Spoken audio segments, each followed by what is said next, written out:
कहां है आपकी विपक्ष की एकता? जी जी जी पूछिए। क्या पूछूं? कह दिया अरविंद केजरीवाल ने भी, अब मैं अपनी बात दिल्ली से निकल जाओ। जी आचार्य बताएं। देखिए, जब कभी कोई बड़ा लक्ष्य हासिल करना होता है तो फिर हम छोटे मोटे स्वार्थों को साइड कर देना पड़ता है, और हमको राजनीति में जो है डेली कोई ना कोई परिस्थितियां बदलती रहती हैं। हाँ। और देश काल और परिस्थितियां जब परिवर्तित होती हैं तो सब कुछ बदलता रहता है। तो ऐसा नहीं है कि कल कुछ कहा है आज कुछ नहीं कहा जाएगा, आज कुछ कहा है तो फिर कल दूसरा कुछ, ये सब चलता रहता है। और जो रीजनल पार्टी हैं वो, उनके जो नेता हैं वो बड़े सम्मानित हैं, बड़े कद्दावर हैं। वो अपनी पार्टी को, उनको फ़ायदा पहुँचाने के लिए उसको, उनके हितों को ध्यान में रखते हुए बात करते हैं।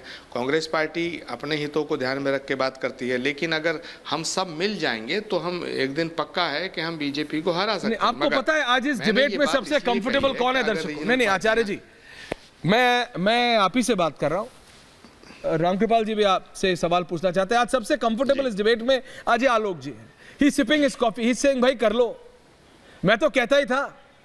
अजय आलोक जी कहते हैं भाई मैं तो कहता ही था, ले आइए अजय जी को भी। मुस्कुरा रहे भाई, मुस्कुराते हुए चेहरे भी दिखने चाहिए डिबेट में। आजकल हर जगह टेंशन चल रही है।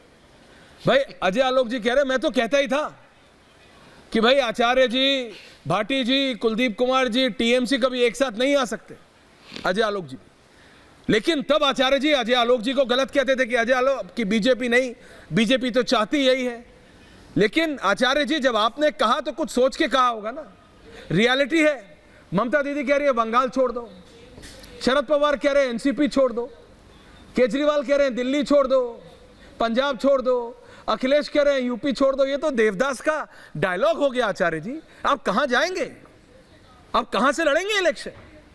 कांग्रेस पार्टी कहां जाएगी? देखिए ये अब जाके इटली से थोड़ी लड़ेंगे इलेक्शन आचार्य जी। ऐश्वर्य जी आचार्य, ऐश्वर्य मुझे लगता है कि अजय आलोक जी से ज्यादा खुशी आपको नहीं, मेरे को नहीं है। मैं तो पूछ रहा हूं, मैं तो कह ही रहा था इतने दिन से। प्रफुल्लित हो रहे हैं।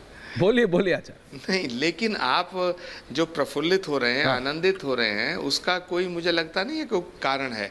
जहाँ तक बातचीत का सवाल है, बयान का सवाल है, तो बयान राजनीति में आते रहते हैं, बातचीत होती रहती है, बयान आते रहते हैं, मीटिंग्स होती रहती हैं।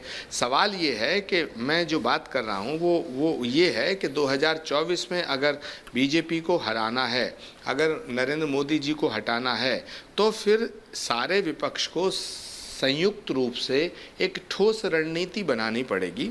और वो रणनीति के तहत कांग्रेस को भी अपना रोल तय करना पड़ेगा, और बाकी जो रीजनल पार्टी हैं उनको भी तय करना पड़ेगा।